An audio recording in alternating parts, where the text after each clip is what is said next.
क्या चीन बड़े युद्ध की तैयारी कर रहा है? दुनिया भर में इन दिनों चीन की नई सैनिक तकनीकों को लेकर चर्चा तेज हो गई है। खबरों के मुताबिक चीन ने एक ऐसा अत्याधुनिक और बेहद शक्तिशाली हथियार विकसित किया है जिसे स्ट्रेटेजिक किलर कहा जा रहा है। इस प्रणाली का नाम TPJ 1000 CS बताया जा रहा है कि ये एक हाई पावर लेजर आधारित प्रणाली है जो अंतरिक्ष में मौजूद दुश्मन के सैटेलाइट को निशाना बना सकती है।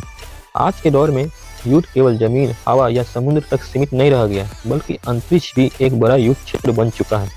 किसी भी देश के संचार व्यवस्था, GPS सिस्टम, इंटरनेट, बैंकिंग, सैन्य निगरानी और मिसाइल गाइडेंस सब कुछ सैटेलाइट पर निर्भर करता है। ऐसे में यदि किसी देश के सैटेलाइट को निष्क्रिय कर दिया जाए तो उसकी पूरी सैन्य और संचार क्षमता पर गंभीर असर पड़ सकता है।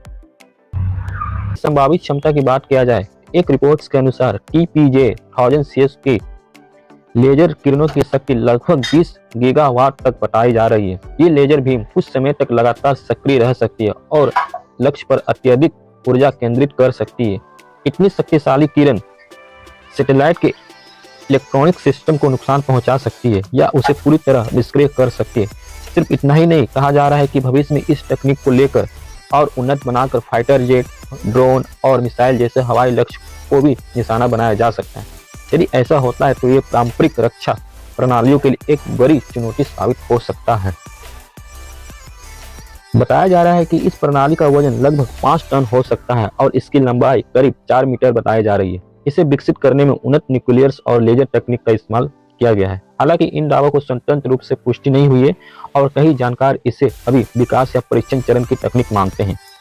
निष्कर्ष साफ है कि आने वाले समय में युद्ध का स्वरूप तेजी से बदल रहा है। अब लड़ाई केवल सीमाओं पर नहीं बल्कि अंतरिक्ष में भी लड़ी जा सकती है।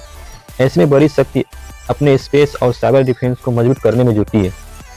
चीन की ये कथित लेजर प्रणाली भविष्य की युद्ध की दिशा तय कर सकती है, लेकिन फिलहाल इन दावों की आधिकारिक पुष्टि और वास्तविक क्षमताओं का इंतजार है।